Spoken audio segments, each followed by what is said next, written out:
Hi, my beautiful peoples. We are getting together for another Herbcrafters Tarot study group. I am enjoying this immensely because I'm getting to know the cards right along with you. And so I have my study group questions. I just realized I did not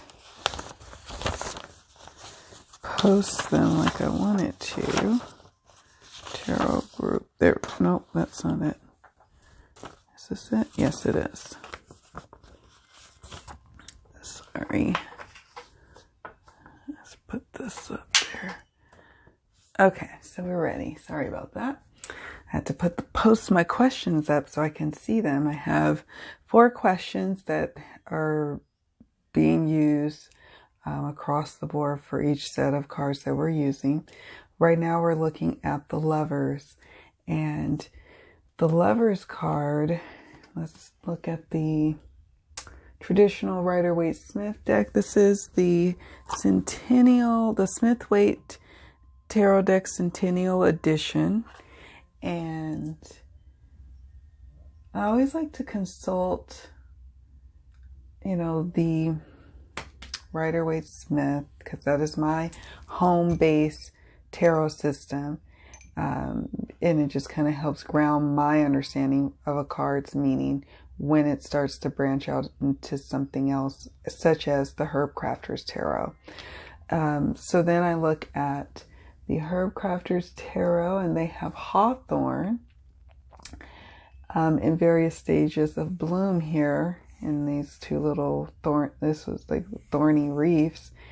And it is representing the Lovers card. Now, when I saw the little berries and I saw it, and the memory started to come back, because I guess one of the areas it grows in is Northern America, and I have seen these growing up as a kid. I've maybe seen them a little bit now in Sacramento, but definitely when I lived in the Bay Area, I saw these a lot. I didn't know that they were edible, though. My mom discouraged me from eating them. She was afraid. She said it would make my stomach hurt. So I didn't want no problems with that. I did not eat them. But in my research that I did on Google to understand what Hawthorn is or what it does and all that good stuff, I found out that people actually do ingest it. I didn't realize it. My mom was like, oh, it's just decoration. So when we were kids, we would play with it and I would play pretend house and have a little house carved out somewhere underneath a stairwell, and I would probably decorate it with that stuff. But I didn't know it was edible. Okay, so speaking of my research, we're going to just go through the questions here, and then I did make some notes in my Google research that I did. Okay, so the first question that I have wrote down here is, do you know the herbs featured in the card, I should say. I need to change that. So do I know the herbs featured in this card? And if so, do they speak to the Rider-Waite-Smith card meanings that I've grown to know? Why or why not? And how do I feel about that? And so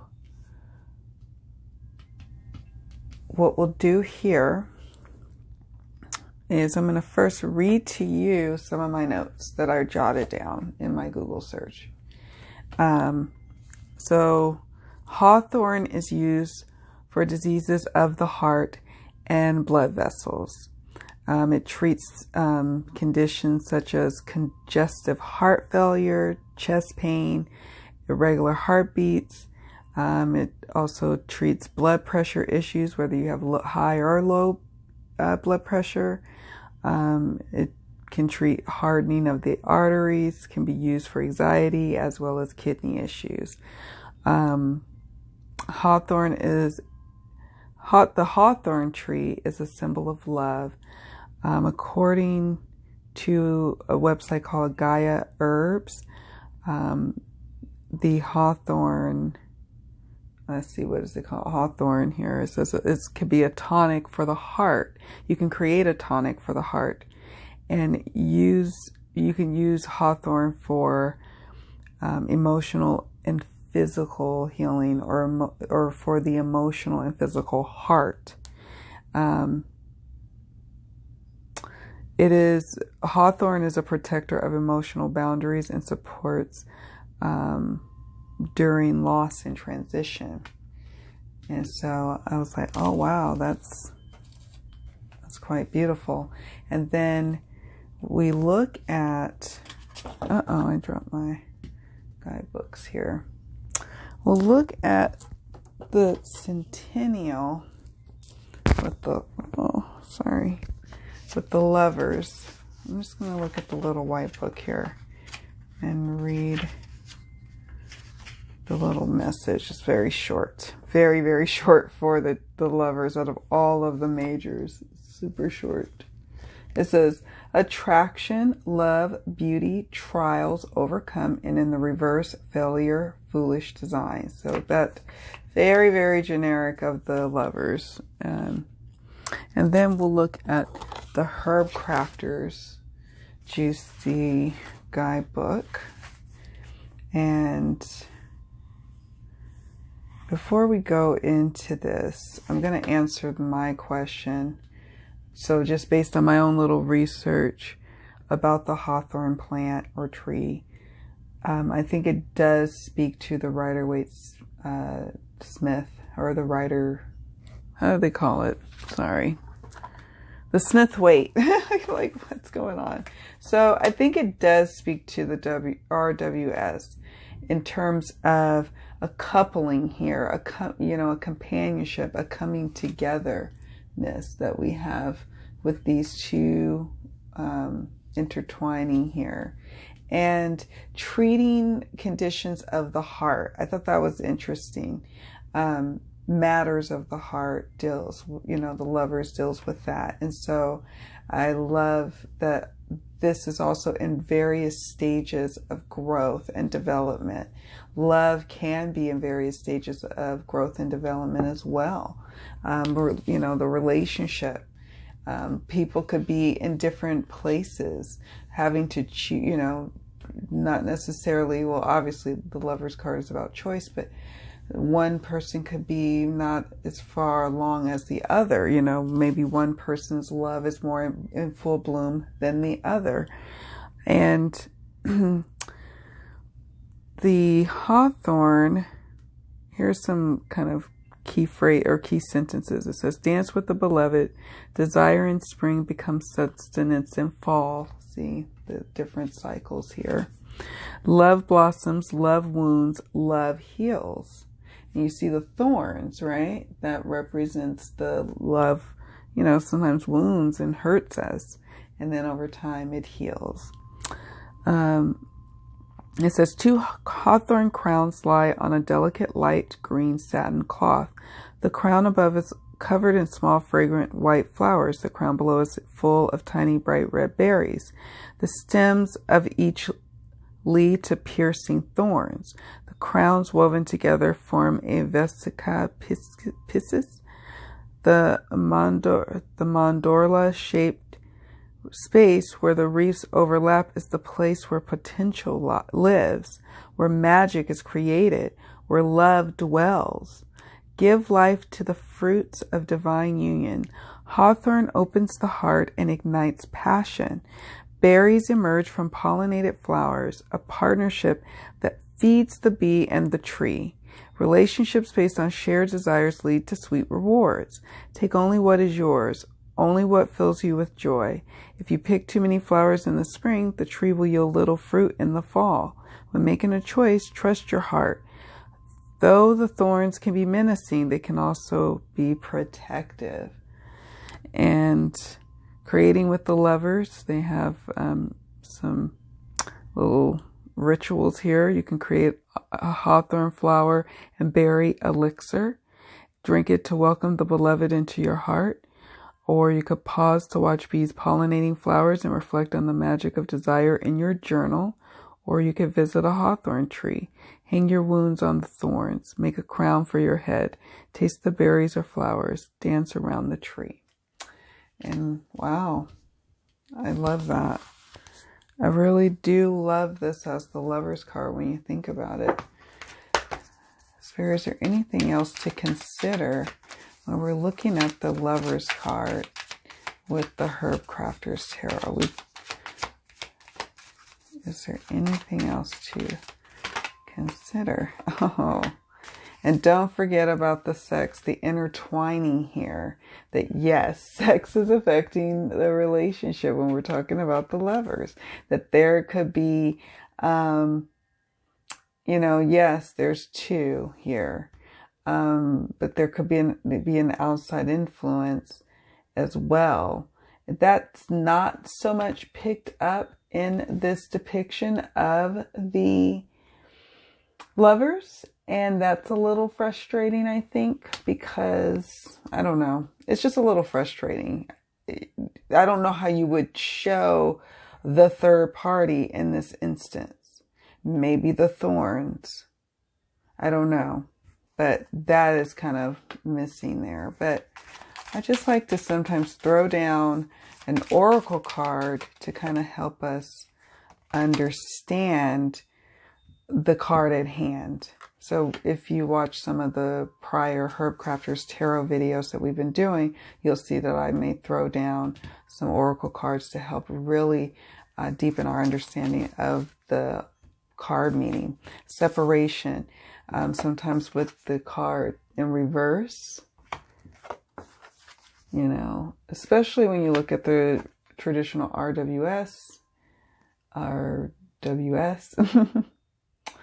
the lovers is about separating from your significant other. So this is not necessarily, again, speaking to that. But if you understand the studies of what I did in my Google search, what my research yielded for us, is it says, like if you're not careful, you could have some certain heart issues. And so the reverse also speaks to needing to set boundaries. And, that I think is represented beautifully in the thorns. Is about the boundaries that needs to sometimes happen in a love relationship. Is there anything else with the lovers before we move on to the next card? Anything else? If not, that's okay too. We'll say 3, 2, 1. Okay. No other messages for it. Thank you, Spirit. So that's helping me to deepen my understanding of the lovers. I have some additional questions to answer before we move on. We have, let's see, if I didn't know the feature herbs in my personal research, do you find that it really speaks to the card's meanings? And I think for the most part, we realize that, yeah, it does, but there are some limitations with this particular lover's card where you're going to have to really draw upon your experience with the meaning in order to carry it through the reading, I should say. So it says, imagery and symbols found in the cards. What speaks to you? Why doesn't it speak to you? Why or why not? And I also talked about that at length. I'm not going to answer the questions, bullet by bullet point. I discuss it, but definitely answer the questions as you feel you wish to answer. Answer the questions you're called to answer. Finally, number 4, what are my personal card meanings that I've assigned to the feature cards after the analysis of the cards given?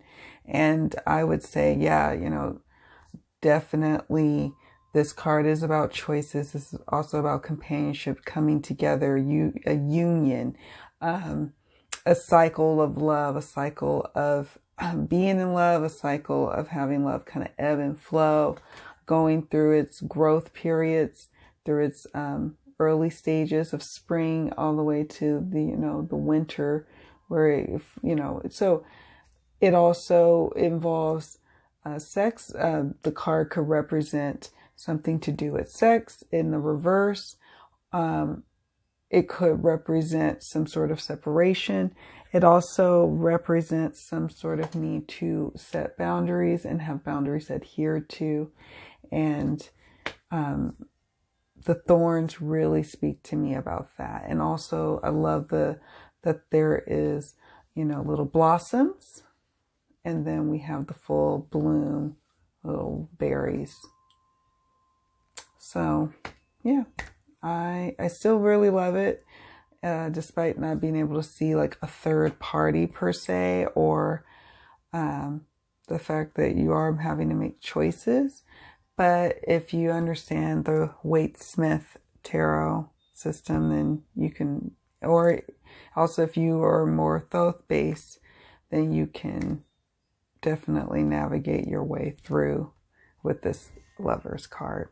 Okay, so we are gonna move along. We spent a lot of time with the Lovers, but that's okay. Set that to the side. Next up, we have the Chariot. And the Chariot is represented by cedar. Here is the traditional Waite-Smith Chariot. And I have some notes here about this Chariot. Well, and before we answer that, okay. It says, do I know the herbs featured in this card? And if so, do they speak to the Rider-Waite-Smith card meanings that I've grown to know? Why or why not? And I only know a little bit about cedar. I mean, I've heard of it, I know of it, but I didn't know beyond that. So I had to Google, had to do a little research.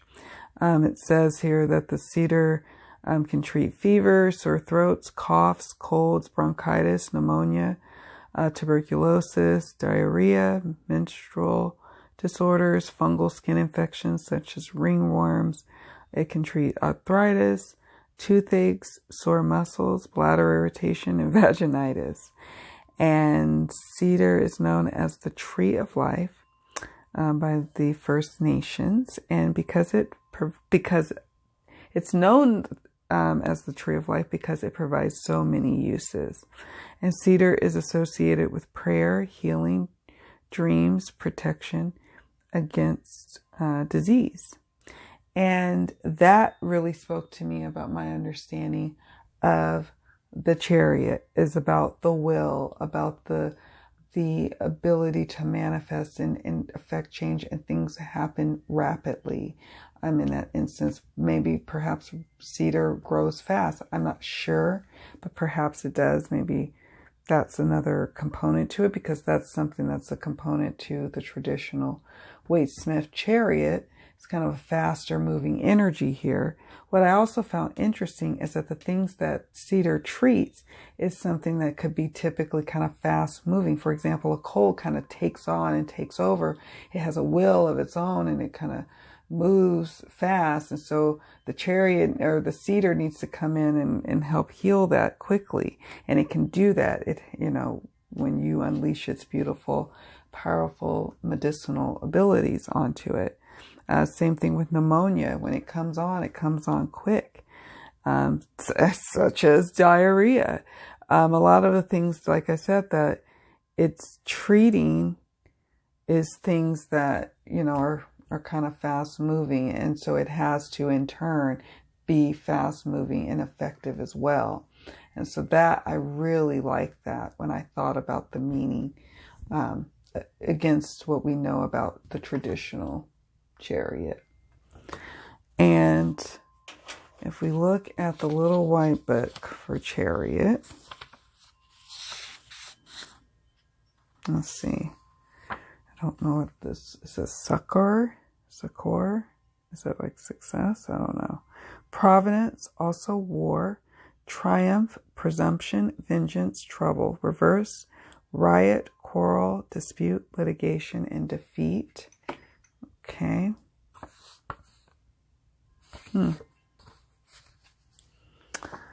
then where is the Herbcrafters? And so the next question, it says, if I don't know the featured herbs in my personal research, do I find that it really speaks to the card's meaning? Why or why not? I think so, but I'm going to look at the guidebook and see if it helps me understand it a little better with the cedar. Perhaps why the creators chose this particular plant for this card. It says, move forward with confidence. Be disciplined yet flexible in your pursuits. Embody the journey. And it says, a mandala lies on a dark forest floor. A cedar branch stripped of its needles forms the shape of roots, while another fuller one makes the shape of a tree canopy. Oh, I like that. The two stems come together to create a trunk. Cones encircle the tree. The mandala is framed by lush boughs above and below. A starlit sky casts an aura around the tree. Life is a forward-moving gift. Embark on a deeper quest. Learn from ancient wisdom and forge a new path. Cedar is both a spiritual vessel used in sacred ceremony and a literal vessel when it is used for making canoes. Like strong, flexible cedar roots finding their way through the forest, be determined and opportunistic. Travel between the worlds of heaven and earth. Bring the knowledge of spirit and soul into the body just as the cedar trunk contains the stories of the earth. Have faith in the experience. It is not the triumph, but the journey that leads to mastery. Oh, I love that. It is not the triumph, but the journey. In crafting with the chariot, it says, encounter cedar in the wild, ask for guidance, carry a small leaf in your pocket for courage, or practice discipline and flexibility. Learn to harvest cedar honorably with ceremony and intention. And then, or the third one is journey into the spiritual realms with a cedar steam or cedar smudge. And I like that because when I think of the chariot, I think of intention and the will to see things through, to make it happen, to move forward and to go with the gusto with it. And so I appreciate that in terms of the guidebook as well for the Herbcrafters Tarot. And then just in true fashion, we'll see if there's any guidance about the chariot. Is there any additional guidance? Perseverance with the dandelion. And I can see that. Yeah, with the chariot, it is about perseverance, pushing forward, pushing your line, going the extra mile, taking it, taking it into your own hands, making it happen. The will. What needs mending, Comfrey. This is dandelion comfrey. What needs mending? And we have the power to mend and to make things right. Yeah, I like that. Is there anything else?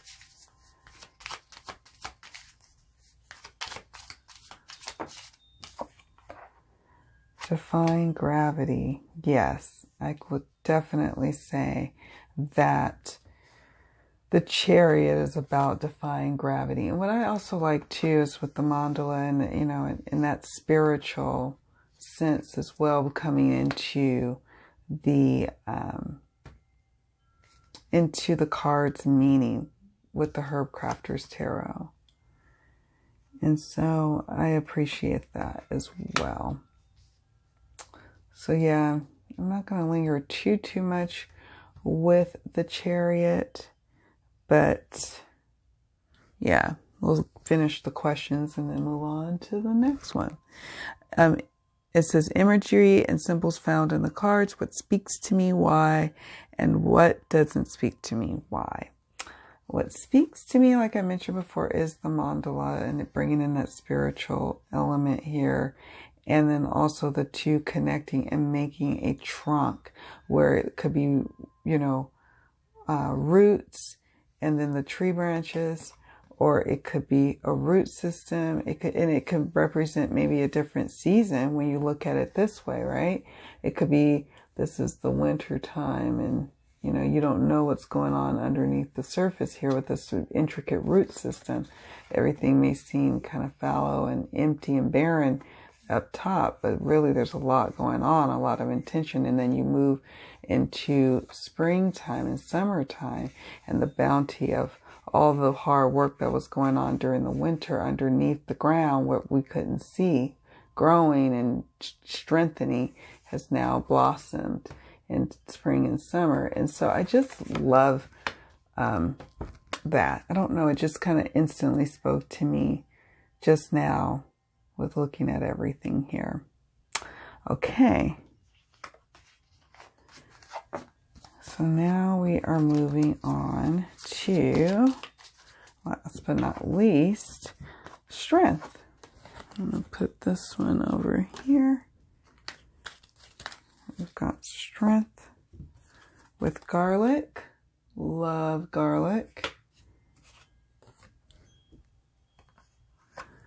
And what I love about garlic is, yes, it helps us feel strong from the inside out. And it's strong in and of itself, just as what it is, you know, how it shows up in this world. And it's amazing. Garlic is amazing. I love it raw. I love it cooked. I love it roasted, whatever the case may be. I cook with it all the time. I love fresh garlic. I've always been in love with it. Even as a kid, I was always just loving it so much. And I realized that was one of the ingredients in this tonic that a friend's mom made for me when I was really sick one time. And she included ginger and garlic and other things in it. And it was like, whoa, it was intense. But it gave me the strength to be able to fight whatever bad flu or that I had or bad cold. And so it's quite amazing. Here's the traditional strength card. That's a traditional strength card.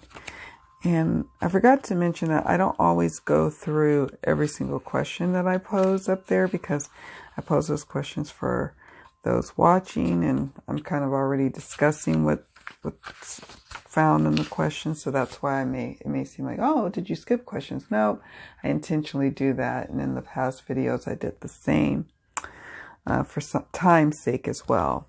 So yes, I made just a brief notes here because I am familiar with garlic. I do know about garlic because it says, do you know the herbs featured in this particular card? And if so, do they speak to the Rider-Waite-Smith meaning? I do know garlic. I would say yes, it does speak to it. And just for, like I said, just the quick little meaning before when I was sick, and it provided that strength that I needed. It nourished me from the inside out. And so garlic, it's a powerful antibiotic. It also offers heart protection. It can combat sickness, and including the common cold. And it's definitely an immunity booster, which I appreciate. And if we look at strengths, like the, what do you call this? The Waite-Smith. Let's look at strength. It says power, energy, action, courage, magnanimity. And in reverse, abuse of power, despotism, weakness, discord. And so we'll see if there's any messages from this deck or the other with regards to strength.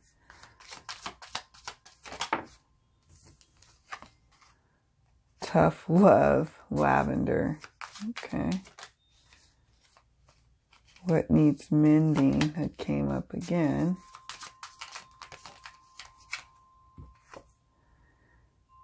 The ways of water, go with the flow, distill yourself, knowing when it, how to distill yourself.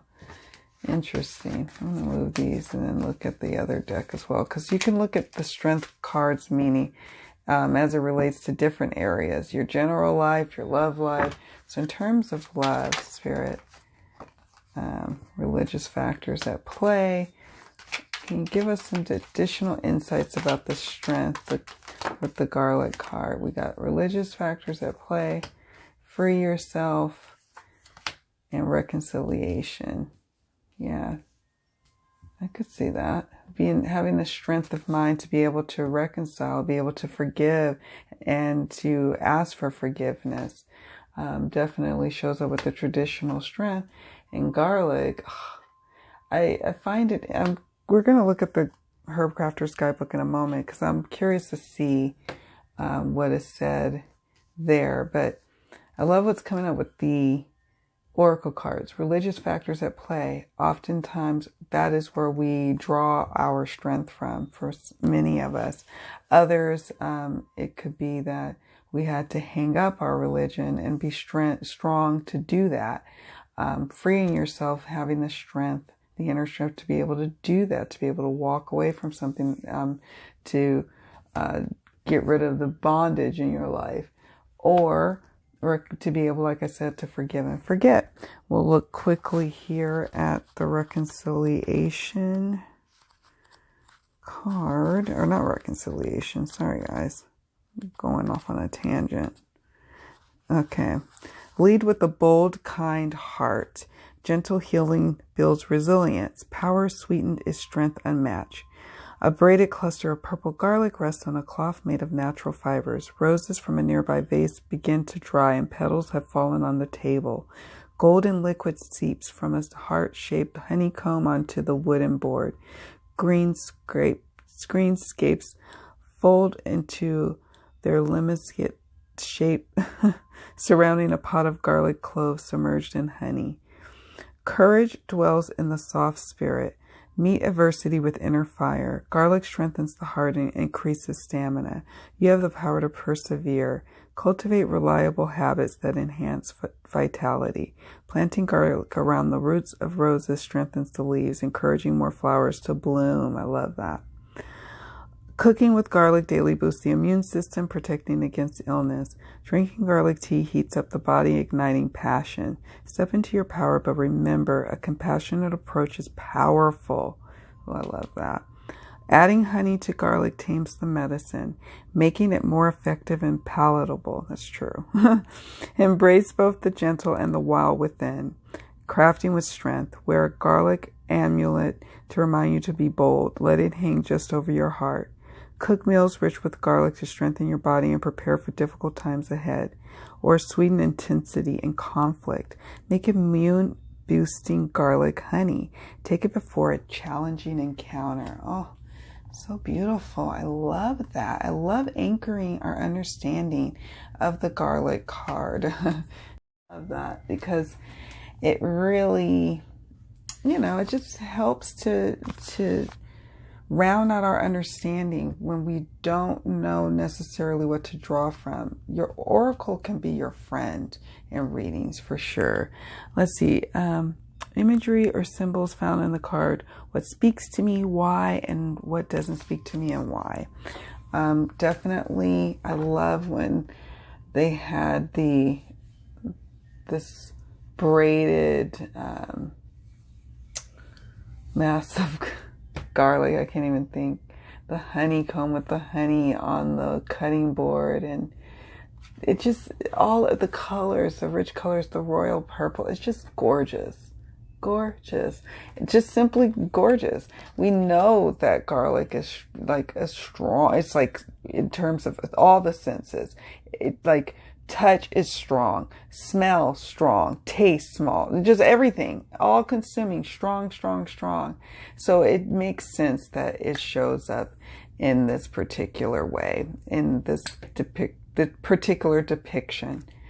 All right, guys, thanks so much for hanging out with me to go over the Herbcrafter's Tarot. Today we went through the Lovers, we went through the Chariot and the Strength, and we will go through the next 3 in the next video. Let me know what you think of the cards, and have you been working with the Herbcrafter's Tarot? I want to hear from you, hear your thoughts, and share with me some of the answers that you've come up with to the questions. If you want a more in-depth conversation or a more in-depth chat with me about it, definitely leave a comment below, or you can head over to my Facebook group, Abundant Life Tarot Facebook group. I think it's just Abundant Life Tarot group. I had to do it like that because I have a Facebook page for my business, which is Abundant Life Tarot the page, and then I have a group. And if you sign up for the private group, answer the questions, please. I get every now and then folks who attempt to sign up but don't answer the questions to enter the group, and it's really basic questions. I think I even write the prompts for you, but I need to know that you're a real person, so that's why I have the questions set up, and I need to know that you're not going to come in there trying to spam us and everything. So but come on over and we can chat further about this amazing deck. Thank you guys. So much love to you. So many blessings. And I will see you all in the next video. Bye.